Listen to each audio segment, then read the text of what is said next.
So ప్రస్తుతం N V Ramanareddy గారు ఉన్నారు, ఆర్ట్స్ అసోసియేషన్ ప్రెసిడెంట్. సార్ నమస్కారం సార్. నమస్తే అమ్మ. సార్ మీరు చెప్పండి, ఇప్పుడు ఈ ఆర్ట్ ద్వారా నిరసన తెలుపుతున్నాం అని అంటున్నారు. అసలు పహల్గామ్ అటాక్ గురించి మీరేమనుకుంటున్నారు? అది చాలా దుర్మార్గమైనటువంటి దుశ్చర్య. అమాయకుల మీద కాల్పులు జరపడం, అమాయకుల్ని పొట్టన పెట్టుకోవడం అనేది అది పాకిస్తాన్ గతం నుంచి ఇప్పటి వరకు చేస్తున్నటువంటి క్రమమే. సో ఈ సంఘటనతోటి ప్రపంచ దేశాలను కూడా పాకిస్తాన్కి బుద్ధి చెప్పాల్సిన అవసరం ఉంది. పాకిస్తాన్ అనేది ఎప్పుడు టెర్రరిజానికి పుట్టినిల్లుగా ప్రవర్తిస్తూ వస్తుంది. సో ప్రపంచ దేశాల్లో ఇండియా అనేది చాలా అద్భుతంగా వేగంగా అభివృద్ధి చెందుతున్నటువంటి ఈ క్రమంలో ఈ పాకిస్తాన్ ఒక వైరస్ లాగా ప్రవర్తించడం అనేది చాలా దుర్మార్గమైనటువంటిది. అందుకని మేము ఆర్టిస్టులందరం కూడా యునైటెడ్గా ఇక్కడ సో ఈ మెసేజ్ అనేది ప్రపంచానికి ఇవ్వాలనే ఉద్దేశంతో ఇక్కడ పెయింటింగ్ చేయడం జరుగుతుంది. సో నేను చేసినటువంటి పెయింటింగ్ ఏదైతుందో ఇక్కడ ఈ పాకిస్తాన్ పటం ఉంది, అది ఆ టెర్రరిజాన్ని రిప్రజెంట్ చేస్తుంది. సో బయటి అవుట్ సైడ్ అంతా కూడా భయాందోళనకి గురవుతున్నటువంటి పరిస్థితి మనం చూస్తున్నాం.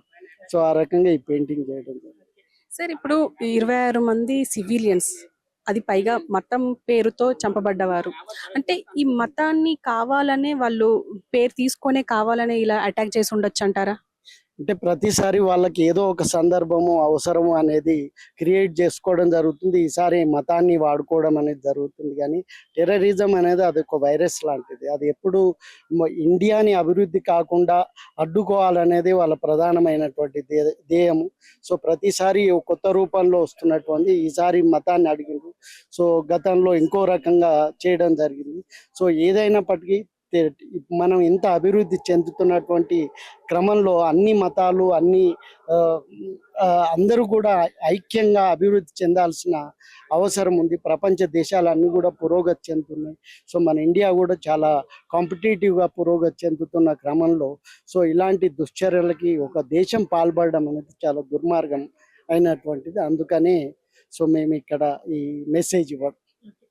యుద్ధం అని అంటున్నారు, ఒకవేళ యుద్ధం జరిగే అవకాశం ఉంది అని అనుకుంటున్నారా మీరు? అంటే నిజంగా చెప్పాలంటే ఇప్పుడు మన ఐడెంటిటీ కూడా మనకు చాలా ఇంపార్టెంట్. ఒకవేళ అది ప్రభుత్వ నిర్ణయం అది కానీ సో ఒకవేళ పెద్దలు అవసరము అనుకుంటే ఖచ్చితంగా చేయాల్సిందే. సో మనం అందరం కూడా యునైటెడ్గా సపోర్ట్ చేయాల్సిందే. అండి, థ్యాంక్ యూ వెరీ మచ్. నా పేరు సత్యగన్నోజ్ అని. మీరు అద్భుతంగా ఆర్ట్ ఉంది, మీ ఆర్ట్ గురించి మీరు చెప్పండి. యాక్చువల్ నేను గీసింది ఇండియా మ్యాప్, కానీ దీంట్లో అన్ని దేశాలు కనిపిస్తుంటాయి. అంటే హిందూ, ముస్లిం, క్రిస్టియన్ అన్ని కలిసి ఉండే ప్లేస్ ఏదైనా ఉంది అని అంటే అది భారతదేశం. సో అందులో నేను సింబాలిక్గా గీసాను హిందూ, క్రిస్టియన్ అండ్ ముస్లిం అని చెప్పేసి. సో ఇతను ఆ కంట్రీ అతను వాళ్ళు మాత్రమే టెర్రరిజం చేస్తున్నారు. ఇతని వల్ల ఇక్కడున్న ముస్లింలకు కూడా బ్యాడ్ నేమ్ వస్తుంది. సో ఇదన్నీ అన్ని దేశాలు పీస్ కోరుకుంటుంటే ఇతను మాత్రం అది టెర్రరిజం తోటి మన పుల్వామాలో 26 మంది చనిపోయారు. సో దానికి కారణంగా నేను ఇలా సింబాలిక్ గీశాను. సో ఇతను ఉండొద్దు, ఇలాంటి వాళ్ళు ఉండొద్దు మనకు అని చెప్పి ఉద్దేశంతో గీశాను. అంటే ఇప్పుడు మీరు అనుకుంటున్నారు అంటే ఇతని వల్లనే ఇప్పుడు మనకు టెర్రరిజం పెరుగుతుంది అని చెప్పేసి, అంటే మీరు దీని వల్ల ఇంకా ఏం మెసేజ్ ఇద్దాం అనుకుంటున్నారు? మెసేజ్ అంటే ఇప్పుడు ఒకరిని ఒకరు చంపుకునే అనేది అది మనుషులు చేసే పని కాదు, రాక్షసత్వం గల వాళ్ళు చేసే పని. సో అది ఉండొద్దని నేను కోరుకుంటున్నాను. ప్రశాంతంగా బ్రతికి వాళ్ళని బ్రతకనేయండి. వాళ్ళు ఏదో ఎంజాయ్ చేద్దామని హ్యాపీగా సమ్మర్ క్యాంప్కి వెళ్ళారు. సో అలా ఊహించని కూడా ఊహించలేరు. దానివల్ల టూరిజం ప్రాబ్లం అక్కడ ఇవే జరుగుతూ ఉంటాయి బికాస్ ఆఫ్ ఇలాంటి వాళ్ళ వల్ల. సో ఇలాంటి రాక్షసత్వం గల వాళ్ళని ఉండొద్దు, ఈ ప్రజల్లో తిరగనియొద్దని నా ఉద్దేశం. ఇప్పుడు యుద్ధం అని అంటున్నారు, యుద్ధం చేస్తే మనం వాళ్ళపైన గెలిచే అవకాశాలు ఉన్నాయి అనుకుంటున్నారా? 200%. ఇప్పుడు ఇంట్లో ఒక పిల్లి ఉంటదండి, ఆ పిల్లి మనం చూస్తేనే భయపడుతుంది. మనం డోర్ పెట్టేసి కొడితే అది కూడా గొంతు పడుతుంది. కాబట్టి వాళ్ళు అంత చేసినప్పుడు మనం ఊరుకోవద్దు కదా, తన మీదకి వచ్చిన దాకా మరీ చూసుకోవద్దు కదా.